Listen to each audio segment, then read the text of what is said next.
Hey, hey, hey!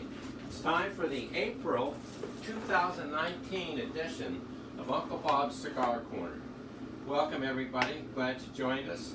I'd like to thank Nathan Hayes for making all the technical stuff work for me, and I'd like to also thank Scott Duncan for making the slide deck that makes my ramblings make a lot of sense. What we're going to try and do today is light up a Robusto and have a session online that'll be about the length of a Robusto. It won't ramble on like we usually do, and it's not live like it usually is, but it'll get more information out in a more concise format. We're going to give it a try and see how this works. Tonight's subject is going to be, is that cigar really worth $20?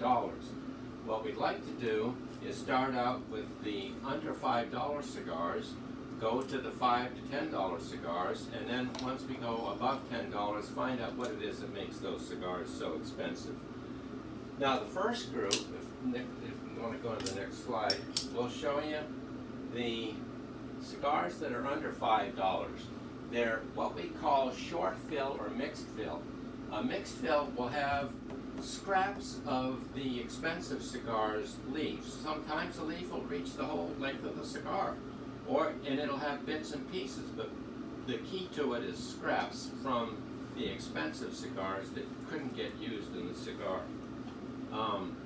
They'll also have a full leaf in them, but mostly it'll be bits and pieces. And they're randomly placed in the filler of the cigar. The wrapper of the cigar is always going to be a full leaf, just like on the more expensive cigars. So let me just show you an example. We've got a cigar here that we're going to smoke tonight called the Schizo, and it's made by Asylum. The leaves in the Schizo come from the Asylum 13s, the expensive cigars, but as you can see, the filler is bits and pieces, while the wrapper is just as good as the $10 cigar. It's a full wrapper. You can see the seams, you can see the veins. It's well done. That's a mixed fill cigar. And if you'll give me a second, I'm going to light one myself right now. Here we go. Schizo Robusto. When this cigar's over, I promise I'll shut up and quit talking. I already cut it, thanks. So, the thing about mixed fill cigars that's really nice is most of them can be had from $1.50 up to $3. Now I've seen some mixed fill cigars go for as much as $5 or $6. The Liga Privada, Drew Estates come to mind. What are those called? The Papas Fritas, I think it's. Papas Fritas. There's some others.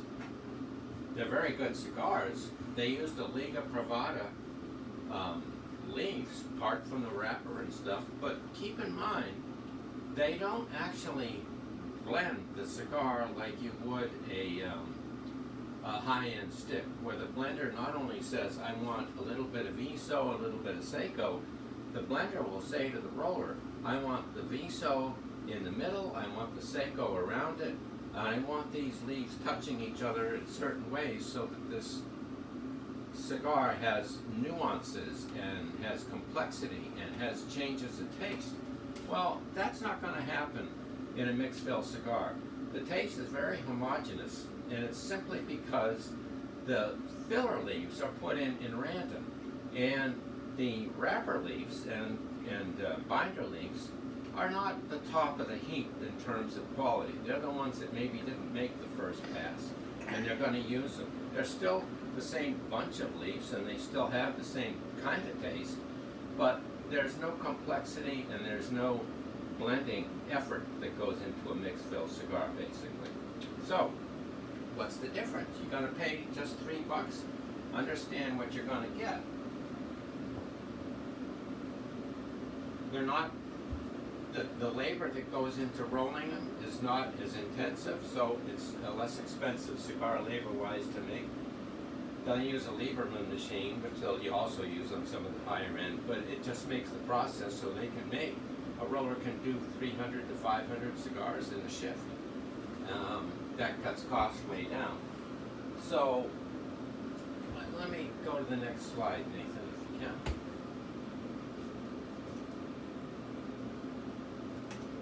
can. As I said, there's scraps of the quality leaf. The flavor is consistent, and I'm going to say it's homogeneous. You're not going to get little nuances, you're not going to get complexity, and you're not going to get variation in flavor. What it tastes like at the beginning is what it's going to taste like when you end it. In Europe, they're very popular because the trend now is to smoke a cigar for a half hour or less, and the smaller cigars are much, much easier to make, machine made, and much more affordable. Taxes and just availability of cigars and tobacco in Europe make it even more expensive and more difficult. So over 50% of the cigars smoked in Europe are mixed fill cigars. I was in, where was I? I was in Dublin, Ireland in 2011, and I went to J.J. Fox's cigar emporium, which was full of Cubans. They also had J.J. Fox cigars made in Ireland. So I tried them, and I still got a couple left, and they're just not interested. They're very small, they're very loosely rolled, they were mixed fill, and they weren't exciting taste-wise. So that's kind of what you run into in the European market. And what's our next slide there, Nate? Now, physically, when you pay $3 for a cigar, what should you expect? I haven't gotten it on this one, but typically you get little bits of tobacco that might come off on your tongue. A good friend of mine, and I sit there watching him light cigars so often, I know this by heart, Nathan, every time he lights a cigar, whether it's mixed fill or whether it's an expensive cigar, he'll cut it with a guillotine, and he'll tap it, tap it, tap it, tap it, and he'll work those little bits of tobacco bits because he doesn't like them on his tongue. You might just get them on the long filler stuff too, but especially on a short filler cigar, those almost like, I call it a cigarette type of tobacco cutting, where it's just a little bit, it's going to flake off in there. So on a cheaper cigar, you're going to get a little bit of that. Also understand the flavor's homogeneous because you got a random construction. Now, think about this. When the construction's random, the ash is going to be shorter because there's nothing cohesive to hold it on. I was reviewing a cigar last night that had a vein going right down the side, and that ash wouldn't drop for nothing. The leaf was thick, and it was long, and the vein was holding the whole cigar together. None of that exists in a short fill or mixed fill cigar. So, the ash is going to drop more often, and more often than not, it's going to drop right in your lap, which you're not going to want. You don't have to dress it any more than you do a regular cigar, but notice that you're never going to get more than a half-inch ash or so. And another thing that you'll notice is that when you get down about to the band, it's going to get a little warm and it's going to get spongy, which to me it feels like the tobacco got moist or something. It's just absorbing all the heat and all the particulate that's gone through it. And as it gets moist and spongy, it'll swell. And a lot of short filler cigar smokers call that hot boxing. You'll hear them say, oh, the cigar hot boxes on me a lot. I like a cigar that won't hot box. Those people are very familiar with that phenomenon because that's typical of a short fill or a mixed fill or a Cuban sandwich cigar. And those are, you spend about $3, $4 or $5, and you don't expect a miracle. You can have a lot of fun with a short fill cigar. Your wallet's going to love it. If you're driving the pickup truck on the way to the lake and you're towing the boat, this is perfect. You're not going to focus on the magnificent taste or the nuances or the complexities, or even if you're out fishing or walking in the woods or doing anything else. This is a great companion cigar to have. Also, remember too that the finish on these short fill cigars is very short. They talk about finish on some of these long, more expensive cigars, and you can still taste when you go, like a minute or two later, when you go to smoke another puff, you can still taste the taste in your mouth. Some great cigars, I can still taste a half hour after I put the cigar out. So, that's not going to happen in a short fill cigar. You're going to puff it, you're going to blow the smoke out, and you're not going to remember what it tastes like because it doesn't linger, it doesn't stay. It doesn't have much of what we call a finish. And like I said, it's fairly homogeneous. Knowing all that, it's a great use of $3. So, what do we get? Oh, before I get on to the next point, this cigar that I'm smoking is about $3, $2.75. Asylum Schizo. Great cigar. Mine is the Maduro. It's made by Asylum Arroyo. It's fantastic. They have great tobacco, and these are the leftover scraps from their $10 cigars and $12 cigars. Alec Bradley makes Atcos for $2.75 all day. We can't keep them in stock. We sell so many of them at the Thunderbird, by the way, which is where I try to stay legit. There's Factory Seconds. There's Padron series. That actually some Padrones and some other manufacturers. Charter Oak comes to mind. I think there's some Fuentes. They're actually long filler cigars that you can get at or just below $5. So don't ignore those. But once we break open the wallet and we start thinking, what else can I buy? Up pops the $5 to $10 cigar range. Typically, the $5 to $10 cigar range is long filler, handmade cigars. They cost more partly because it takes more money to source, age, and work the tobacco, all of which shows up in the taste and the experience in your mouth, but partly because there's labor and other money-based items that go into that $10 cigar that you're paying for that you'll never taste. So I'd like to share that for a few minutes with you. The filler is 100% long leaf. And this is a 100% long leaf cigar. And you can see, well, it doesn't look a whole lot different than the others. You can see that this leaf, for instance, goes the length of the cigar. They're all bunched up. And once it's apart, it's apart. You can still see how Nathan can worry about getting the little bits and chips because when you cut it at the end, you cut it at the end. But this is the difference between a long filler cigar and what I showed you earlier, which is the short filler cigar that I'm smoking. Plain and simple. Just give you a little anatomy piece there. The construction of the long filler cigar follows the master blender's recipe as a mix of leaf, like I was saying earlier. Let's put the Viso in the middle. Let's put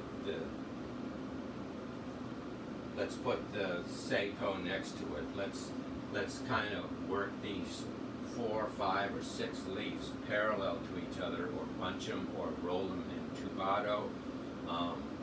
All the differences that you might do take time, and the roller has to actually roll each cigar to the master blender's recipe, and he has to roll each size to the master blender's recipe.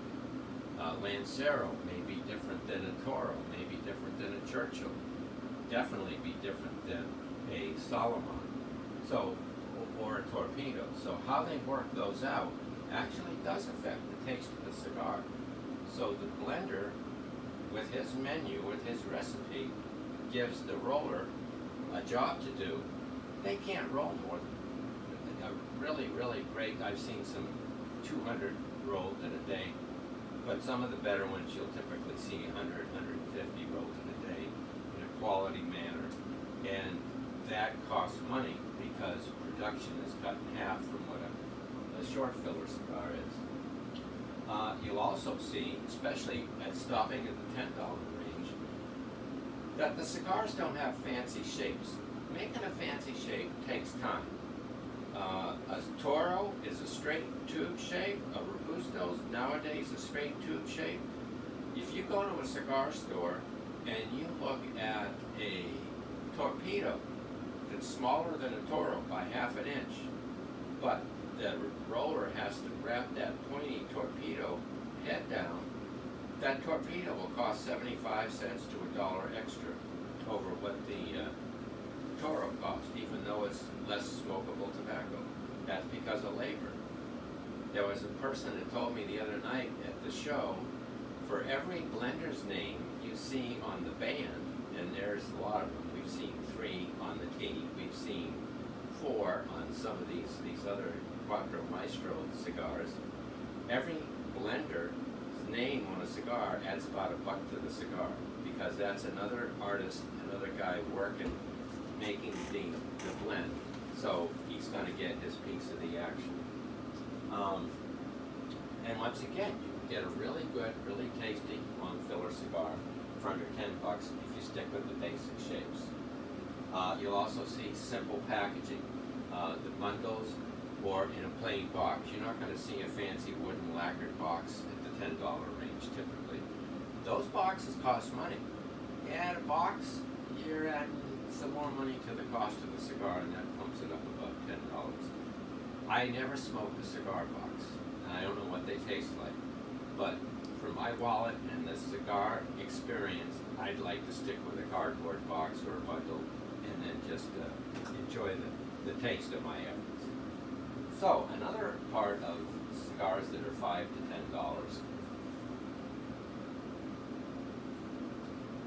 $10 is that the farmers that work the fields can actually have a positive or negative effect on the cost of the cigar. For instance, in Nicaragua, A.J. Fernandez is a huge farmer that helps him keep his price down on tobacco, so he can sell. I think he can sell a New World for $5.75 in a Toro size. He planted the seed. He owns the land. He grew the tobacco. He brought it in and aged it. He did all that stuff. We're paying this one guy to be very efficient at what he does. I know my father, Garcia, does the same thing. In Nicaragua, Padron does the same thing. As much as you think you have to pay $20 for a Padron, you can get an excellent Padron. The whole 1000 series is under $10 a stick. And it's a plain box. It's a plain band. It's a straight up cigar. It's not rolled with any kind of fancy nuances. And it's tobacco that basically came off their farm. The filler tobacco, the binder tobacco, the typically and mostly the wrapper tobacco. Delicious cigar. Every bit of money you're paying for that cigar goes into the enjoyment of the cigar, not the box, not the fancy shape, not the labor, none of those things.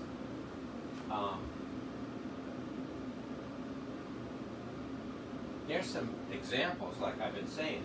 A.J. Fernandez, the box is simple. The New World, $5.75. Perdomo, God bless Perdomo. Perdomo's what do they call those people? OCD. He's an OCD tobacco manufacturer. And he makes every penny count, everything being efficient. He repeats the same process over and over again. You'll see very much consistency. You won't see any exciting artsy-fartsy things that change, but you'll be able to get a Perdomo cigar for under $10 in Connecticut, in a Sun-Grown, in a Maduro. Bam, bam, bam. No matter what blends he makes, he keeps repeating himself. He also grows the seed, and he also makes the boxes. Like I said, the Padron series, Arturo Fuente makes an excellent, excellent cigar for under $10. People think they're expensive cigars, but even a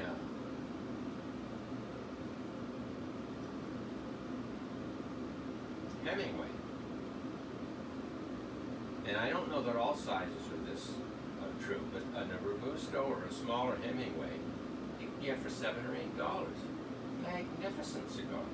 All of that effort went into your taste enjoyment for that cigar. Roma Craft, I'm putting that on the borderline because it's hard to find Roma Craft for under $10. And it's a small boutique blend. They don't grow their own farm.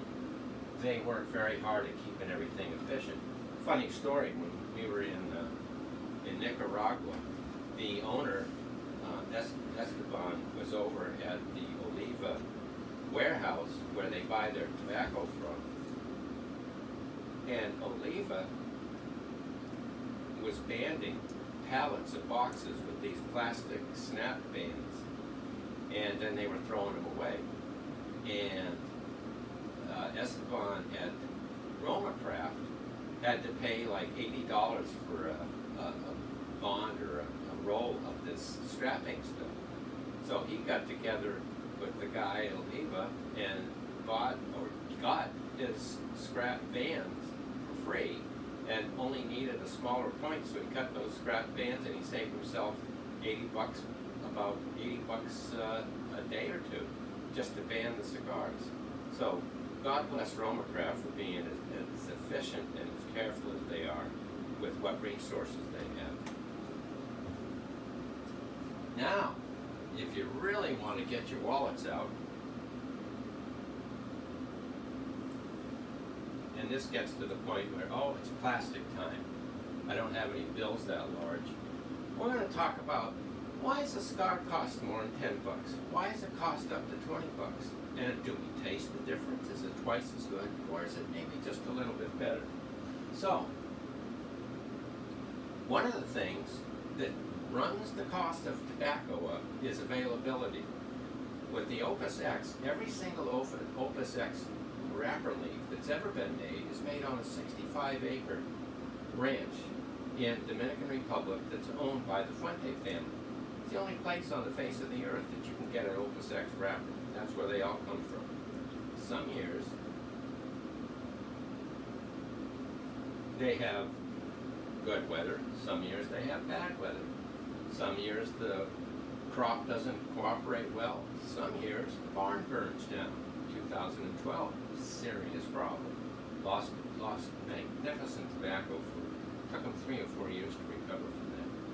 But that rarity of that wrapper leaf only, not the binder or filler, but just that wrapper leaf, drives the price and the availability of an Opus X up. And there's a lot of other cigars, same example. The high-end Padrones come to mind. There's a lot of Skip Martin cigars that source unusual leaves to make them so unique. Nick Melillo, who's a genius on blending, gets all his wrapper stuff from the actual Connecticut River Valley in America, and American prices are, because of the cost of living standards and such, are pretty expensive in that realm. So, wrapper leaf and the time it takes to make that leaf good for our smoking enjoyment. If you have to age it 2 years, 3 years, 4 years, if it's thicker and rougher, you have to age it more years. That's time, that's money. And the longer it's sitting there not making money, the more they have to charge for each individual cigar as they get it. In the case of Roma Craft, they make small batches of cigars. If I could make, I don't know, 2 million cigars in one factory with one group of people and one bunch of tobacco, I could make $2 million, 2 million cigars worth of money. But if all I can make is 100,000 of those same cigars, I still have to have the factory. I still have to have the labor. I still have to have the curing barns. I still have to ferment it with time. All of that effort with a tenth or a third of the results. So you have to charge more for each cigar. These small boutique companies, Caldwell comes to mind, Roma Craft comes to mind. there's a lot more of them out there. You're going to have to pay a little bit more for those cigars. And another thing that comes to mind, and I forgot to mention it earlier, a short fill cigar will not stay lit. If you think you can get away with putting it down for 5 minutes, or talking like I do a lot,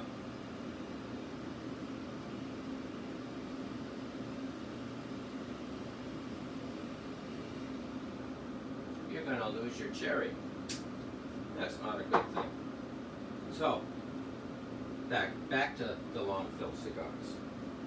The small batch makes it more expensive. The rarity of the tobacco makes it more expensive. The time that goes into it makes it more expensive. And what's on the next?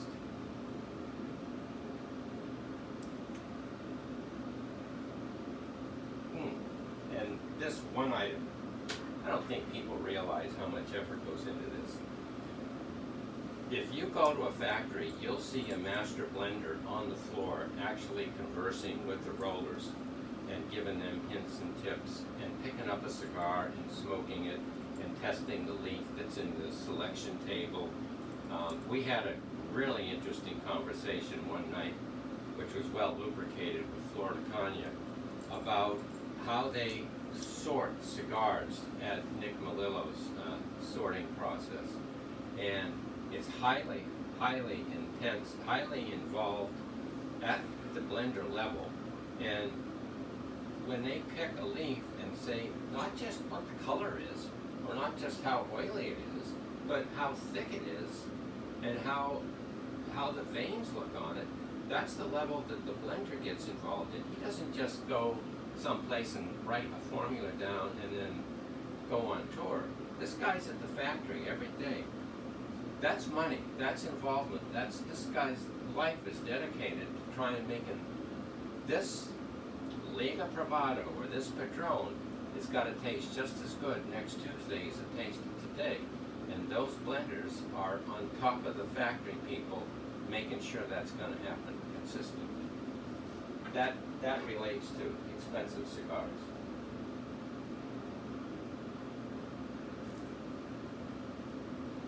Another piece of labor, and I don't know that this has an effect on the taste of the cigar, although I'm doing an experiment on that I'll tell you about a little bit.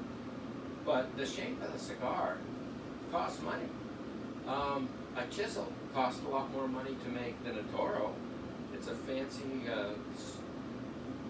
patented shape. They have to make a Figurado costs more. A Torpedo costs more than a Toro.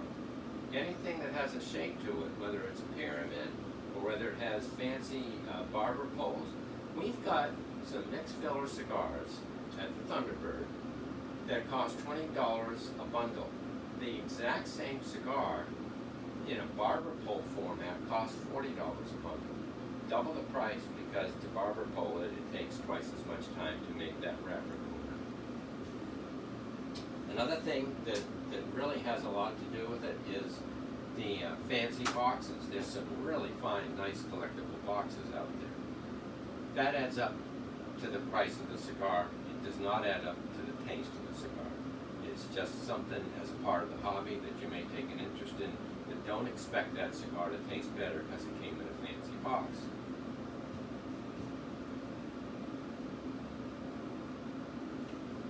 And here's two real knowledgeable cigar experts testing in the field. And if you out there know where that picture came from, good for you. But if you're wondering, this is us and a lot more of us than just Scott and I in Leavenworth at Doug Castle's last band, Doug Castle's band performance in Leavenworth a few years back. Boy, was that a fun time. And they let us smoke in the audience. Yay, rah, rah. So that's about it for this. And hopefully you enjoyed it or got through it. I gotta let you know that next month I'm doing kind of a unique cigar review. I'm doing a different kind of review you may never have seen before. I know I haven't. And I'm going to try and share it with you next month. So if you have any questions or comments, please get back to me. Scott's going to help us put this up on theartoftheherf.com and is going to have it up on YouTube. And I'm going to be sitting around smoking a cigar at the Thunderbird Trading Post. Anytime you want to stop and chew the fat about cigars, I'm all over it. Thanks a lot, everybody. Appreciate it.